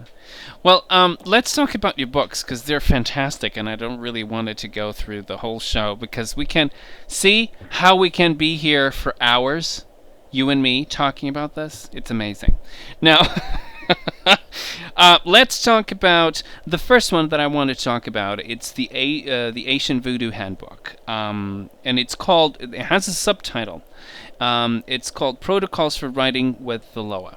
And this is actually something that gave me an inspiration to actually name the episode today of Witch Talk with you. This is the book. It's a wonderful book. Why did you feel that there was a necessity to actually write this book? Well, when I was coming up, I was looking for information on voodoo everywhere I could look. And I could find things like, voodoo secrets, turn your boss into a toad, that kind of thing. This like kind of really, I could find the kind of sensationalist sort of witch doctor garbage. I could find scholarly monographs, stuff like Maya Duren's like Divine Horseman, which is excellent. Karen McCarthy Brown's book, Mama Lola. What I couldn't find was how does somebody who wants to work with the Loa, but who is not but who is not Haitian and who does not have access to to a Haitian house, how can they serve the Loa? And there was nothing there for that. Yeah. So you wanted to instruct people on that, right? Yeah. Do you want another break? Yes? Yeah, no, I think I'm just going to let this roll through the voice, but I'm pretty sure it's my wife saying that they're on their way home. Okay. Okay, that's good. No, I'm sorry. Yeah, like I said, I thought this was from 6 to 8. This is when... Oh, so that's it. Okay, that's good. So tell me, this book is very good because it is what it says that it is. It's an Haitian Voodoo handbook, and you break it into various parts. Part 1 is where are we going? Where have we been? So it's kind of like and it's very interesting. Why do we begin this with some words of caution? Well, because, I think there's, like I said, there tend to be two schools of thought about Haitian voodoo. Yeah. One of them being, the Loa, nothing bad can happen to you unless you believe in it, and it's kind of like, if you stand in front of an oncoming truck and you sincerely don't believe in it, it can still splatter you on the pavement. So people don't understand that. No, that's not the case. These are real. Absolutely. The Loa are real. They can do real magic, and that's like real electricity. They can do you real damage. Yeah. It's like, and on the other hand, it's like you don't have to tiptoe around. Like the analogy I always use is everybody drives a car. Just about everybody drives to work and drives home. During that time, they're on a freeway in a metal box flying down at 55 to 75 miles an hour with other little metal boxes all around them. Almost all the time, they get home safely. And you know what? If you show the same degree of caution approaching the Loa that you show driving down the freeway, you'll be fine. And if you don't, that's the analogy I'd use. Just that level of caution. Treat it with as much respect as you treat your fellow drivers, but and the same degree of caution. Keep your eyes open. Don't do anything stupidly disrespectful. Yeah. Which is generally pretty easy. I tried to tell people, okay, these are things you don't do. Can you tell us an example? Like, okay, for example, a lot of people seem to think sex magic is a really big part of voodoo. Michael Battio, who I mentioned at the beginning of the show, has like a big system of sex magic and voodoo that seems to work very well. Haitian voodoo, and most African traditions, it's really taboo to have sex in front of your spirits. It's generally taboo to be naked in front of some of your spirits. Yeah. One I've had is people saying that, what are some ways I can charge a sigil? Can I charge it, by like I painted on my girlfriend and we have sex together? Like, no, you can't. Don't do something like that. Like what you're likely to do is, depending on the Loa you get, anywhere from offended to murderously offended. Yes. Yeah. if it's Freda, it's just like, well, no, you won't make that mistake again because like all the Viagra in the world isn't going to allow you to make that mistake again. She's actually famous for doing that. No, I know you won't cheat on me again. No, absolutely. No, this is what I think, and people sometimes don't really understand this, is that it's very alive, and it's very present. Right? It's a living tradition, and these are living spirits who have been served for a very long time with things that really power them up. Absolutely. Yeah. Now let's go through the Haitian Vodou handbook and see if we can just see a little bit more of it. You have Voodoo Today, which is, kind of like what are the techniques of Haitian Voodoo and all of that, and it's amazing. But then you have a huge section. It's called the Radalawa, and it's La Radalawa, and it's kind of explaining each one of them. Can you tell us? You're breaking up. Oh, I am? You know what it is? Can you turn your volume a little bit down? The volume of your computer? Because I'm doing a feedback kind of thing, I think. How's this? That's perfect. Can you still listen to me? I can still listen. Okay, good. So, tell me a little bit more about Legba, since Legba was the one who actually initially talked to you into Voodoo and said, you're going to go into this path. What is special for you personally about Legba? Well, Legba is the opener of the way. Legba is the one, he's the first Lua you salute at a fete. Whatever you do, generally, before you give the offering, you sprinkle a little bit on the ground for Legba. It's like he opens the door for the other Lua. He's the gatekeeper. Yes. He's not really as hugely popular and served that much in Haitian Voodoo. He has just become enormously popular in New Orleans Voodoo. He's very popular in Hoodoo. Of course, he's like, he's the old man at the crossroads. Yes. Yeah. So it's like that. He is the one who, he opens doors for you. He can change your life around, but it's one of the things I always caution you, if you call on Legba to change your life, make sure you want to change your life. Don't just say casually, oh, Legba, I'd like you to change my life around. I know, he'll change it. Yeah. He'll change it basically like getting hit with a fire hose. Oh, yeah. It's very quick. Yeah, oh, well, he changed yours. So be ready for that. And it's like, because a lot of people love to talk about magic and they love to imagine magic. When they see it suddenly happening to them, they freak out. Yeah. They freak out. Yeah. Well, Kenaz, this is something that I've been talked about a lot of times, and I talked about this in previous shows, and I talked about this in relation to Wicca, traditional Wicca, and what I do. If you're going to call a god or a goddess, be prepared for them to appear. Because absolutely. You know what I mean? People don't get that. No, they don't. That's the whole thing. I mean, that's something I think with possession that gets people really afraid. Like, a lot of times when a god comes down, it's not just going to be to say, oh, you've been doing a wonderful job, and I'm here to just tell you what a fantastic person you are and how much I love you and I appreciate you. A lot of times when a god comes down, he's going to chew your rear end. Absolutely. And people don't understand this, is that everything is love and light. No, it's not, actually. Everything is what it is. And sometimes it's not really pretty. So you better understand that and get that into you, because people are made of good and bad things.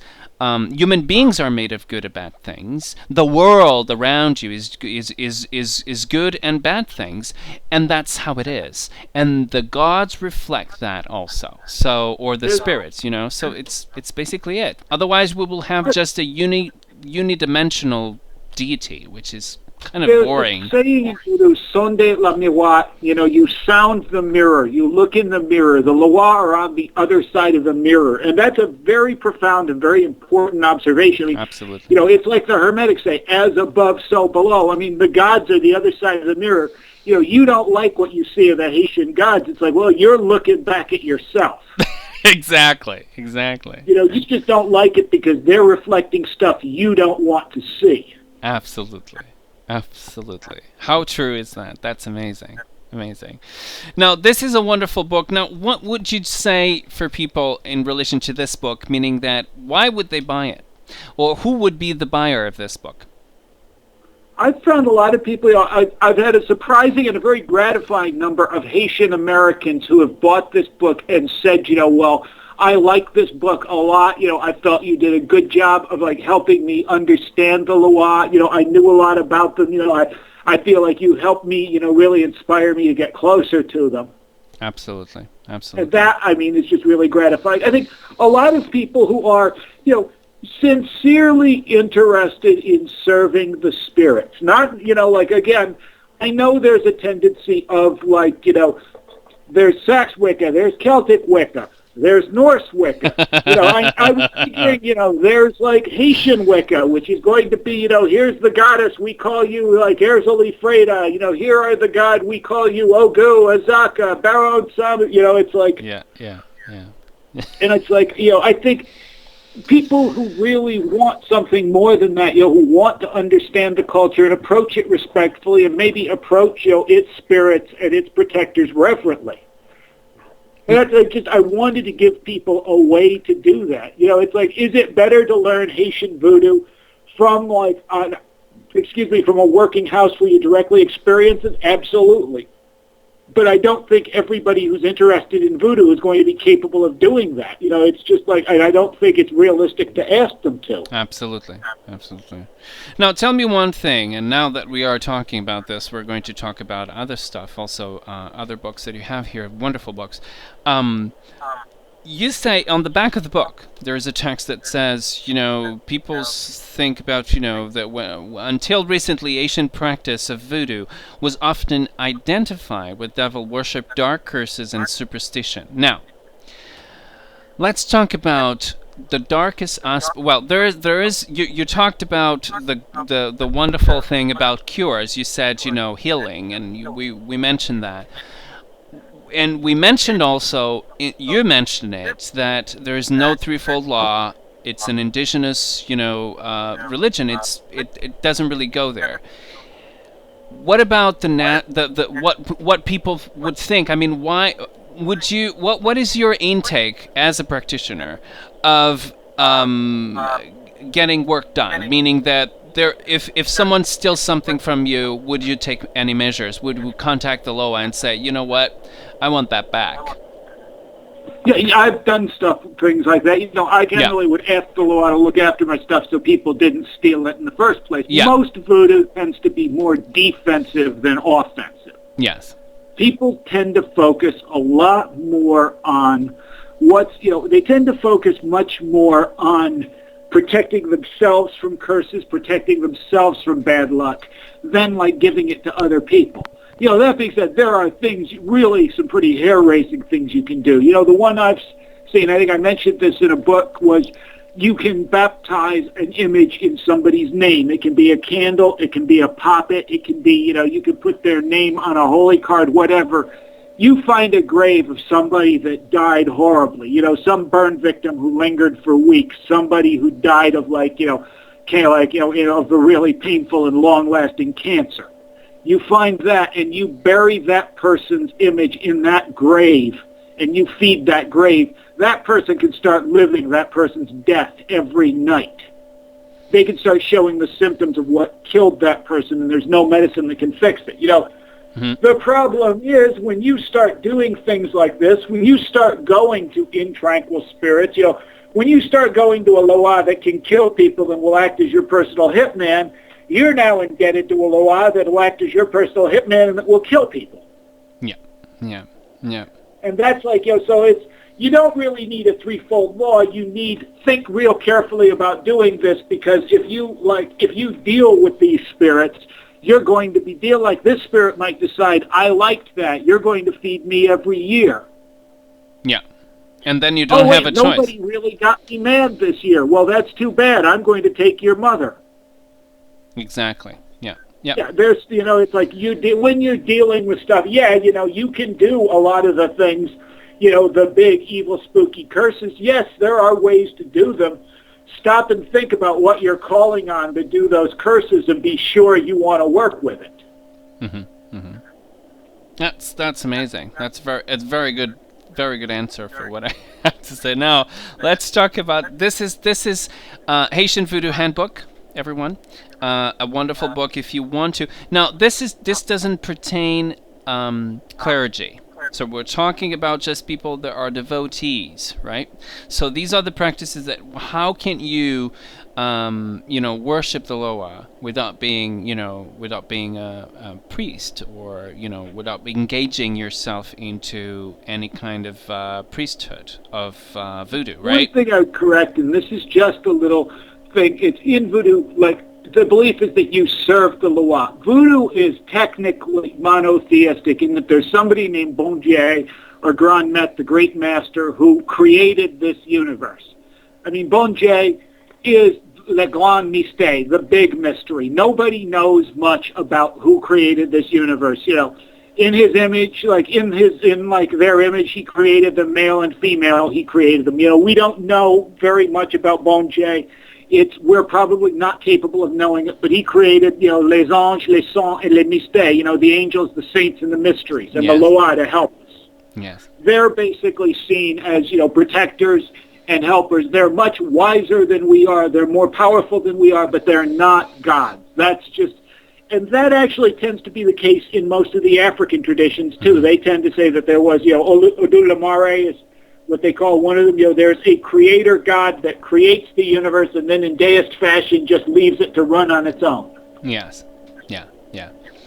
Well, it's an amazing book, so recommend it a lot, and you can get it from Amazon.com, right? And you can get it from Amazon, Intertraditions. You can get it, I've got a link on my site. And let me just publicize a little bit of the publisher. It's Destiny Books. It's published by Destiny Books. It's www.destinybooks.com. So you can just go there also, and you can get there from there. Now let's talk about this other book, which is very interesting and very pertinent to the situation that we are actually living here in America and other countries in the world. I think it's a worldwide thing. Voodoo Money Magic. This is very good. Well, that was just one. I really felt like there was a need at that time. People, times are tough. We're in an economic downturn. If you get me started politically, don't get me started on corporate fascism and But, the fact is, for a lot of people are unemployed and a lot more people are underemployed. Absolutely, yes. Much more. I knew people were thinking about, what things I can do to fix my financial situation. And spiritually, there are things that can be done. Yes. But the other thing I wanted people to realize is voodoo's a holistic practice. Voodoo, it's not just, you do a spell and that's it. You do a spell to heal things which you are doing wrong and to get the Loa to guide you so you can do things right and improve your position. Absolutely. So that was I wanted people to be thinking about, okay, why am I having money problems? What can I do to improve my money situation? Absolutely. Not just, in other words, making them agents of their own, making them agents of their own financial success and using the Loa as guides and aids. Rather than, I'm going to do a magic spell to win the lottery. I mean, obviously, magic spells to win the lottery don't work. I mean, if they did, everybody would win the lottery. Absolutely, yeah. Now, do we need to be frivolous devotees of voodoo to do this? To do voodoo No. money magic? The Loa are willing to work with you, like with people on the like a quid pro quo thing. You know, you give me a meal, you make this offering to me, you make this offering to a charity in my name. You know, you do whatever on my behalf. And I will will do something for you. Yeah. It's not a matter of like, you know, I think Raymond Caldera has made the comments about the big Barbie that gives you stuff. You know, where the gods are seen as like, I want a new car, so I go ask, you know, the god of wealth and like to drop me off with a new car. Now, a good thing that I love the images. Hold on just 1 second. Go ahead. I'm going to continue to talk about this. I just love the images in this book. In the center of the book, there are a couple of images that are absolutely amazing. There are images of altars and of statues and examples of actually statues and altars in voodoo. And it's really, really beautiful. There are really beautiful images on this book. They are amazing. Very, very nice. And it's really an amazing book because it, as Kenaz said, you know, you don't really do need to work with the Loa all the time. You just need to really have that exchange between you and the Loa, and then they will attend you. So another fantastic book by Kenaz Filan, Voodoo Magic, Voodoo Money Magic.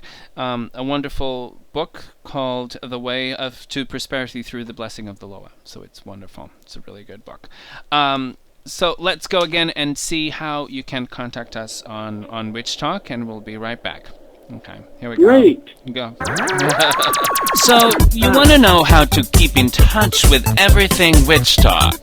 Go to www.witchtalkshow.com and follow all the latest news. Listen directly to the show and enjoy it. If you're on the move, take Witch Talk with you by subscribing to our Witch Talk podcast on iTunes or by following us on Podomatic Witch Talk site by going to witchtalk.podomatic.com. Don't forget to join us on Ustream Crowd. Go to www.ustream.tv/channel/witchtalk-show. Miss the show? Don't worry. Every show will be recorded and available for you to watch or listen both in Ustream and Podomatic. Witch Talk will air every Sunday at 4 p.m. Eastern Standard Time or approximately 9 p.m. in most Europe. Now, live in video, watch us on Ustream. Follow us on Twitter at Carrigan, Kharagan, with an H after the K, or send us an email at witchtalkshow@gmail.com. Now, back to the show.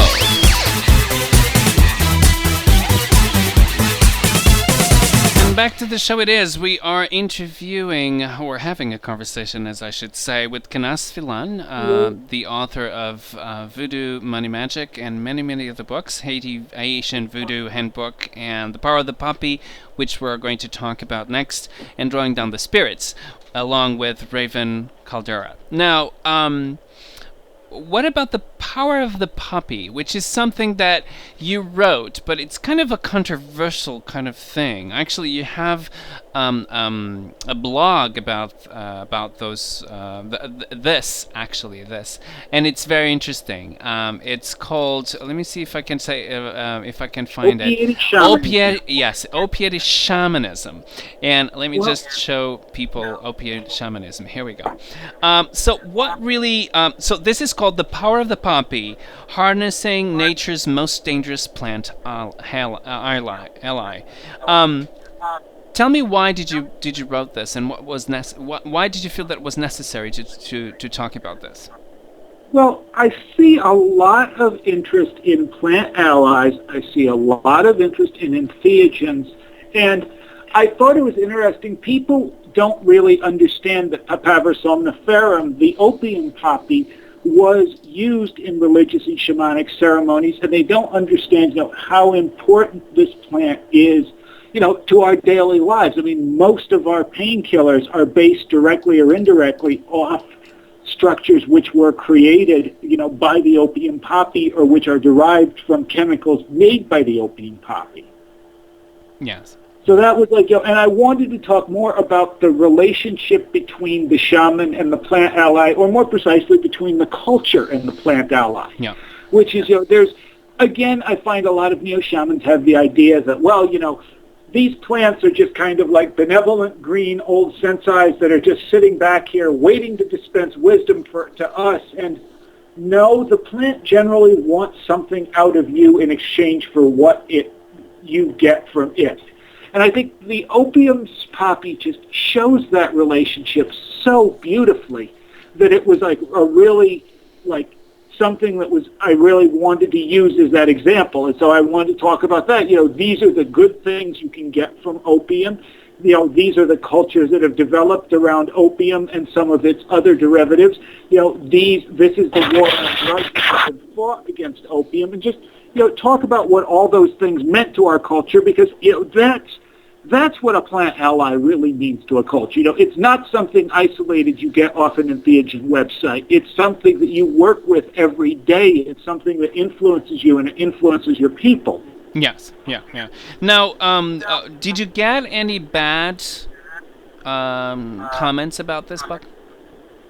Kind of how dare... Really, I think most people have been relatively sympathetic that's good. to what I had to say. I mean, I researched what I said because I understood, discussing things like opium or heroin, discussing the war on drugs and being critical of the role the government has played in in this war, and the people that have been victimized by it, yes. And some of the philosophical preconceptions there. I mean, I knew that I was going against the grain. It's so you're saying that you think we should legalize heroin, and it's kind of like Ron Paul said in one of the few smart things that have ever come out of a Republican debate. If heroin was legal, how many people in this audience would be doing it?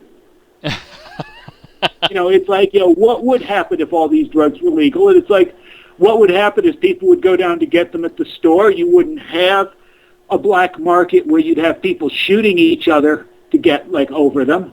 Yeah. You'd have some people that would die because there are two laws that you can that no legislature can ever put out of existence. It's the law of supply and demand, which says that if people want things that feel good, they will get them because somebody will sell them to them. The other is Darwin's law of natural selection, which says that some people will use them very stupidly and will get hurt. Exactly. Yeah. You broke this book in a beautiful way, I think, and it tells by the way that it's broken down, that that it's presented to us, that there was a lot of researching involved in this. You begin with history, which is a fantastic thing. So we begin, we go through the Bronze Age, the Rome, Islamic world, return to Europe, colonial era, go all through that until we reach the war on drugs. And then we go through part 2, which is alchemy. And then you talk about, morphine, codeine, heroin, and all of that. And then we talk about acolytes, which is people that actually use this, right? And then we go to the techniques and conundrums. Now, if this book it's a very important book because we need to know this in a very kind of almost like Carlos Castaneda way. What is the importance of this book today? I mean, why do you think that this is important for people to know? Do you think that this is really I think personally that it's very nice to have it to be informed in a very nice way, and this is one of the things that I think that it's very, very well done. You did a wonderful job with this book because of that, and I think that people need to know People need to know what it is, how it's done, what was, all of that. But also the properties of all of this. But why do you think that it's important for people to know this? Well, I think it's important for people to understand based on how much how much of a role this already plays in your life. I mean, chances are somebody who has pain, whether it's chronic pain, whether it's the pain of a broken arm, and people need to understand, where does this medication come from? Well, it comes from alkaloids, which come from a specific plant. That plant is in a symbiotic relationship with humanity. It gives us pain relief, and we have spread it all over to 6 of the 7 continents. Yes, that's true. Yeah. That's what, that is what is important here. We have spread poppy all over, poppy has showed up all over, basically the world. It started out in a little stretch of Mediterranean Spain. It got in a relationship with us, and it has been very successful. Our efforts to fight poppy, instead of saying, okay, this is a plant ally, this plant ally can take away pain. If you're not careful, this plant ally can get you entranced and addicted and can kill you. There's lots of plant allies that can do that. There's lots of chemical allies and drugs that can do that.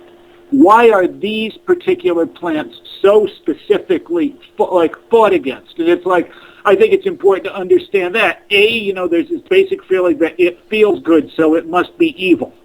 And that's a huge strain within our culture. Plants is inherently corrosive. Yeah. There's also the fact that, people need to understand, if the government can ban heroin, it can ban Damiana, it can ban aloe vera. Absolutely. It can ban, it can ban, when you give the government the power to fight a war on drugs, it can use that power to fight a war on anything else it doesn't like about your culture, including your politics and your religion. Absolutely, yeah. So an important book, everyone. The Power of the Puppy, Harnessing Nature, Most Dangerous Plant Ally, by Kenaz Filan. A wonderful book that I hugely recommend to understand this power, to understand why is it done, and how can we actually look at it in another perspective. Very interesting. Now, let's talk about Drawing Down the Spirits, because this is an amazing book, and you did it with Raven Caldera, and it's really what I said to you in the beginning.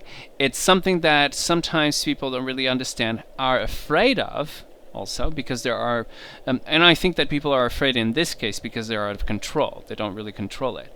And they really think that, they don't have control, so therefore they are afraid of. So it's called Drawing Down the Spirits, the Traditions and Techniques of Spirit Possession. Why was it necessary for this, for you to write this book then? Did you felt that there was a lot of people that really wanted to know about this? Well, first of all, because there were people that were starting to get possessed. Yes. There were people that were incorporating possession into their rituals. There were people who were we were also sadly afraid that otherwise somebody was going to come up with Crystal Sparkle's big happy book of spirit possession, why this is fun, and 10 new spirit possession tricks you can learn in a week. And we were like, okay, we both work with possession. We both have some idea of how to do it safely. We're not experts. There are no experts in this field. Our experts in a European shamanism have been dead for over 1,000 years. Yeah. We're trying to reconstruct it. We're not experts, but we've made some stupid mistakes you can learn from. Absolutely, yeah. And so that was the idea behind it. I mean, I think that it's first of all, it's a wonderful book, and second of all, I think that it's absolutely necessary. When I saw this, I couldn't even believe that this book existed, because it's so necessary for people to, first of all, understand what is it, and through your experiences they can, because you actually have, the part 2 of the book. It's called Kenaz's Story, and then Raven's Tale. And then you have the possession, and then again Kenaz's story, and then Ravenstill. So it's kind of it's a wonderful book for you to have an idea what is really, or what to expect, right? What are the dangers of this? I mean, well, some of the dangers are, you can get, there is such a thing as negative possessions. I mean, the basic story of, like, the great narrative in Western Christianity, of course, of possession is The Exorcist. Yes. The story of possession by demons. That's like a big thing with us. Mm-hmm. There is, within the traditions, there's that. There's also the problem of somebody who decides, like, well, hey, I am Odin, and every nubile female in this coven needs to sleep with me immediately. There's people who will take advantage of pretending to be possessed for their own personal gain. It would be naive to claim that there were no con artists or drama queens or attention whores within, like, neo-paganism. Oh, yeah, I mean, there's a lot of those. Let me just say that. Bad haircuts among fundamentalist preachers. Yeah. Yeah. No, I know that this is a thing that you're talking about, the dangers. How can we just? I mean, it's very bad to be stuck in a group where you have this woman or this man that it's doing this because they want to, and this is possible because they want to control the group, and they pretend that they are possessed by some entity that says these very wise things, and and blah blah. One thing is, a lot of times if they're being possessed by entities that are, like, not really saying very wise things, it's like, luckily, most of the people that are really just the absolute blatant fakers are going to be real easy to spot because they're just going to be so bad at it. The thing is, like, you have to be careful about a genuine con artist. Divination generally helps. That's one. Having a contact of your own within the spirit world helps. Absolutely, yeah. This kind of thing. Having a BS detector helps a lot, too. It's like, if somebody is, like, a habitual liar and regularly exaggerates stuff not related to the religion, chances are pretty good they're going to lie and exaggerate stuff that's related to the religion. Absolutely, yeah. So it's kind of like, it's your judgment, really, and be very open to and be wise to it, about it. Now, what is the good thing about this? Well, the good thing is a possession is a chance. It's like they say in Haiti, in church we go to talk to God. Then they're like, we go to a fete and God comes down to talk to us. Yeah. You get to see your gods face to face. I mean, that's such an awe-inspiring experience. It's such, the gods can come down for healing. They can come down to offer wisdom. They can come down for a lot of reasons. I mean, I think it's such a powerful spiritual experience that makes it, like, worthwhile in and of itself.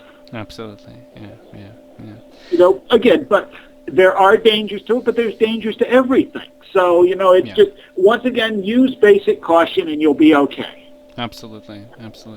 Now, what is the most important advice about this technique? I mean, of possession. What would you advise people on that you think that it's absolutely crucial? Well, first of all, if you find it happening to you, try to get in touch with somebody who knows what they're doing. Don't go in to play exorcist. Don't decide, I'm just going to let this happen. Make sure there aren't medical conditions involved. Mental illness and spiritual work are not mutually exclusive, but a lot of times you have to figure out what's coming from one and what's coming from the other. Again, I think it's the same general advice I give with everything else. Treat it like a serious spiritual practice. Absolutely, yeah. And you'll be treat it like a serious spiritual practice. Treat it with reverence and respect, and you'll be all right. Absolutely. So it's a wonderful book, and I really I'm there. You have to. I have to talk about your blog. It's opiated shamanism, everything together. .blogspot.com. You also have your own blog, which is called Kenaz Filan. It's kenazfilan.blogspot.com. Yeah. Yep. And you have a lot of text that you actually, talk about. You talked about Osama bin Laden in in one of the. It was Tuesday, May 3rd, 2011, honoring a falling enemy on the death of Osama bin Laden, which is very controversial for everybody. What do you think about this? Let's talk a little bit about. Well, first of all, I think it's unseemly to desecrate a dead body. Never mind Western Christianity. That's in pretty much every culture I can think of. It's considered bad form to desecrate a dead body, including an enemy's dead body. Yes. I think that, it's also considered good form to give proper homage to to the dead. The guy was whatever, obviously I don't agree with his ideas, or I would be plotting jihad against, the evil, decadent Western culture. Whether I agree with his ideas or not, he did a really good job of getting them through to people. He's had a huge influence on our culture. I think one of the reasons it's important to understand that and give him credit for that is you understand with that how far we have to go to fix the mess that we made, because of his encouragement. Mm-hmm. That's when you give tribute to an enemy, is when you give tribute to the enemy and say, you did this, you accomplished this, and this. It's like, well, this is what we've got to fix. When you start treating him as like, ding dong, the witch is dead, we killed the evil monster Osama bin Laden, you forget, okay, well, we killed him, now we're celebrating in the street, but meanwhile we're going back to a country that's still scarred with what he did. Oh, yeah. And there's a lot of people who would like us to forget that because they want to keep all of that stuff in place. Yeah. I think that's what's important, is understanding, yes, he did a lot of damage to our psyche. He did a lot of damage to our civil liberties. He did a lot, he embroiled us in a war that's killed thousands of Americans. And it's understanding that, so long as those things continue, so long as we have, a Patriot Act and we have, less freedom than we did before September 11th, 2001, so long as we have people dying in Afghanistan and Iraq, he is still, we're still feeling his mark, so he's not dead. And I think that's why we give him credit, so it's we know what we've got left to uproot. Absolutely. So this is one of your blogs. I mean, this is the importance. Kenaz just don't really write about, and people sometimes think, oh, he's an esoteric guy, so he's going to talk about, no. This blog, actually, it's about everything. And here you are. The last one was Saturday, May 7th, and you talk about spiritual wisdom channeled from beyond the grave. Harvey de la Crucio speaks. So it's really interesting that you really don't really talk only about things that are pertain or to do with the occult. It's just very interesting things, other things, like Osama bin Laden, for instance. Now you do have a website. It's a very, very wonderful website. It's called the address of the website is www.kenazfilan.com. And that's KENAZFILAN.com. And people can just, contact you here. They can buy the books from here. They can, again, contact you in here if they have any questions about what we talked about and anything. Do you want to say anything else, Kenaz? No, I've had a wonderful time. I look forward to being on here again. It was a pleasure speaking with you. It's wonderful. And, you just and like I said, you're doing great work here. It's always good to talk to somebody else who's from an initiatory tradition, because I think you get a lot of what we are going through with voodoo. Yeah. It's very interesting, isn't it? This understanding. It's very interesting. It's something that I never experienced before. Between paths that are so different, but in the initiatory connection, it's absolutely amazing the things that we have in common. It's amazing to me. Well, I just want to thank you so much, Kenaz, for being here with us and to share this fantastic show with us and to give us so much pearls of wisdom with your talking. Thank you. Thank you. Thank you so much. Don't go anywhere because I'm going to talk to you in a minute, okay? After I'm done with the show. I'm just going to close it and then we talk a little bit, okay? Okay. Okay. So thank you everybody for being here on Witch Talk and for being, in the chat room. A special thanks to Master Nestor that actually hanged in there with the chat room because I can't really, sometimes I really go there and see what you're saying, but it's very difficult sometimes to really go through the chat room. That's why I have Indigo. Indigo is not really here, and that's what she does a wonderful job. And then Master Nestor actually today was the moderator and serving the chat room, and he did a wonderful job. Thank you so much, everybody, for being here and for being with us on Witch Talk. Next week we will have another interview, another wonderful guest. This was the Witch Talk with Kenaz Filan. If you have any questions, you can actually ask him directly from his website on www.kenazfilan.com. Until next week, I'll see you and have a wonderful, fantastic week. Bye-bye.